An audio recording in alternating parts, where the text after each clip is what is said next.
In a surprising turn of events that shook the British monarchy to its core, Princess Anne has reportedly taken Queen Consort Camilla to court over a deeply personal matter, the fate of the late Queen Elizabeth II's beloved racehorses. One of the Queen's great loves was horses. She had a keen interest in breeding and lineages, and owned racehorses. These animals, which the late Queen adored and cared for during her reign, have become the center of a heated family dispute. The controversy began when Camilla, now the registered owner, made a decision that astonished royal watchers.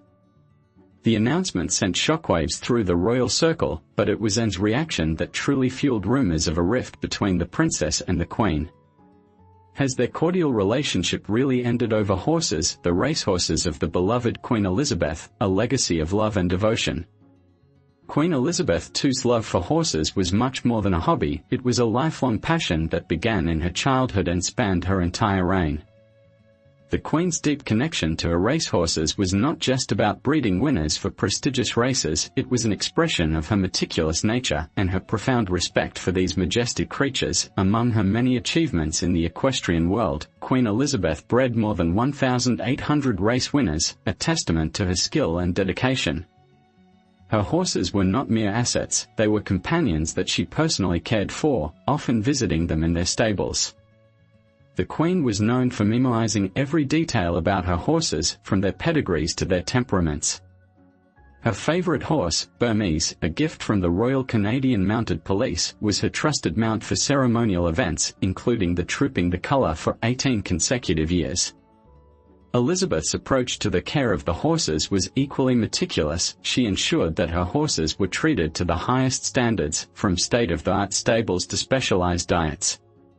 She personally gave them carrots during her visits and, reportedly, oversaw their training schedules. Her weekends in Sandringham were moments dedicated to this passion. In September 2022, following the passing of Queen Elizabeth II, the transfer of her cherished racehorses became a poignant symbol of her legacy, passing to the next generation of the royal family. Ownership of the horses, along with their stables and associated operations, was officially transferred to King Charles III and Queen Consort Camilla, as dictated by royal protocols. This transition marked not only a change in administration but also the beginning of a new chapter for the monarchy's century-old connection to the equestrian world. The Queen's equestrian operations were among the most respected in the world, making this inheritance a significant responsibility. Her stables housed some of the finest thoroughbreds, meticulously bred and trained under her supervision. The Queen's love for her horses was so deep that she often commented on how they provided her with comfort in times of political or personal turmoil. Her racing manager, Sir Michael Oswald, once described her as a dedicated owner who cared deeply for every horse in her stable. This deep connection is why these horses, symbols of her legacy, hold immense emotional and historical value, not only for the royal family but also for the British public, who revered her equestrian success as a source of national pride. However, as the extraordinary life of the Queen came to an end, the nation was left to mourn the loss of their longest reigning monarch. In the period following her death, a troubling question arose: what would become of the Queen's beloved racehorses without her personal supervision and unmatched dedication? Could these animals continue to thrive? Would they be treated with the same respect and care, or would they become mere assets in the hands of new owners? These persistent doubts laid the groundwork for an unexpected royal controversy, one that would shake the family to its core. In a context of direct supervision, many of these horses were part of the Royal Stud, a breeding program located on the Sandringham estate. This stud had produced countless race winners under her care. The Royal Stud itself became part of King Charles's inheritance, with Camilla playing an increasingly visible role in its supervision. The advanced age and ongoing health challenges of the newly crowned King Charles limited his ability to manage such a vast and intricate operation. Reports indicated that his focus was often directed towards his broader royal duties, leaving the daily management of the Queen's beloved horses largely in the hands of Queen Consort Camilla. Although Camilla, a known animal lover with a long-standing interest in horses, had accompanied Queen Elizabeth to various racing events in the past, this inheritance was no small task. Camilla's growing involvement in the royal equestrian legacy generated mixed reactions within royal circles. Her sudden prominence in the supervision of the horses signaled a new dynamic in the management of the Queen's prized assets. Figures like John Warren, the Queen's reliable racing manager, provided continuity and advice to the Queen Consort, ensuring that the traditions and practices of Queen Elizabeth's equestrian operations were maintained. Many within the royal family persisted with a question: would Camilla's decisions align with the deep passion and meticulous care that Queen Elizabeth had poured into her horses? The emotional connection the Queen had with these animals was irreplaceable, and her level of dedication set a high standard for anyone assuming her place. Although the transition seemed smooth, it carried an undeniable emotional weight.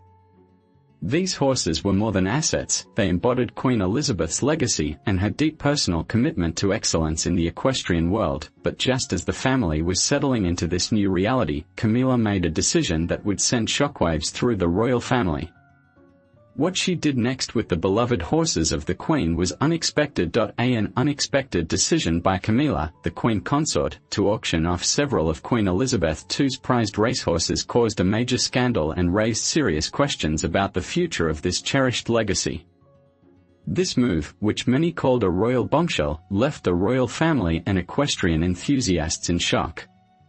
Controversy and heated debates did not wait among royal observers, who questioned whether this action was in line with the enduring legacy of the late Queen. The announcement came only months after the transfer of ownership, surprising both insiders and the public. The auction, conducted discreetly but quickly picked up by the media, included some of the finest horses from the Queen's stables. Among them were thoroughbreds with distinguished racing careers and direct ties to the illustrious bloodline of the royal studs. For years, these horses had not only brought prestige to the monarchy but also symbolized Queen Elizabeth's unparalleled passion and dedication to the sport of kings. The sale of these horses raised eyebrows, with many wondering if Camilla truly understood the significance of what she was giving up. Some saw it as a pragmatic move, while others viewed it as a betrayal of the Queen's legacy. The debate raged on, with opinions divided on whether this was a necessary step forward or a tragic loss for the royal tradition. As the dust settled, one thing became clear: the future of the royal stables was uncertain. The decision had opened a new chapter, one that would be closely watched by those who cared deeply about the Queen's legacy and the future of the monarchy's equestrian heritage. Critics questioning the motives behind Camilla's decision. Sources close to the royal household suggested that the auction was presented as a practical measure to streamline the equestrian operation, given King Charles' health limitations and Camilla's growing role in overseeing the stables. It was reportedly deemed necessary to reduce the size of the operation to focus on fewer horses. However, others speculated that financial considerations might have influenced the decision.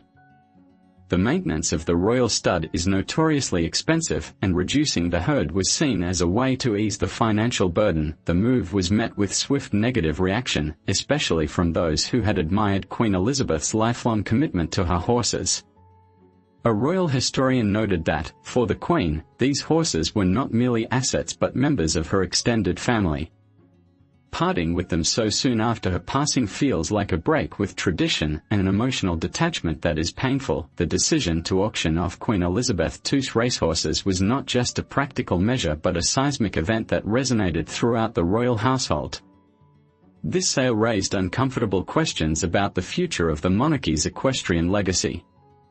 Could Queen Elizabeth's passion for horses and racing really endure without her, or would this moment mark the beginning of the end for a tradition that had defined her reign? Controversy intensified when it was reported that the horses fetched astonishing prices at the auction, with some selling for record sums. This underscored the value and prestige of the royal thoroughbreds but also fueled accusations that the measure was more financially motivated than publicly acknowledged. Several commentators questioned whether the auction proceeds would be reinvested in the program, real races would be held, or diverted to other places. The reaction was not long in coming. Queen Elizabeth's daughter, Princess Anne, decided she could no longer remain silent. The news of Queen Consort Camilla's decision to auction off Queen Elizabeth II's prized racehorses emotionally impacted Princess Anne in an unprecedented way within the royal family.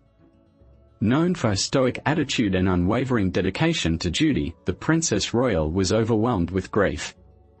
Sources close to Anne revealed that she cried in private and retreated to her quarters, staying out of public view for an entire day. The horses had been more than prized possessions, they represented a legacy built over decades of her mother's unwavering commitment. The repercussions of this decision were far from over, and the royal family was about to face even greater scrutiny as tensions escalated. What happened next would send shockwaves through the monarchy. "It's over," declared Princess Anne, taking a firm stand for her mother's legacy. For over a week, Anne attempted to arrange a meeting with the Queen Consort to discuss the matter. Reportedly, her efforts were continuously postponed or ignored, leaving Anne increasingly frustrated. The delay in communication was perceived by some close to the royalty as a lack of consideration for the emotional significance of the auction. Anne, who had shared countless memories with her mother surrounding these horses and their successors, allegedly felt disrespected and disregarded as the days passed. Her silent grief turned into determination and then anger. According to an anonymous palace source, the breaking point came when Anne learned that the auction proceedings were being handled without consulting other high-ranking members of the royalty.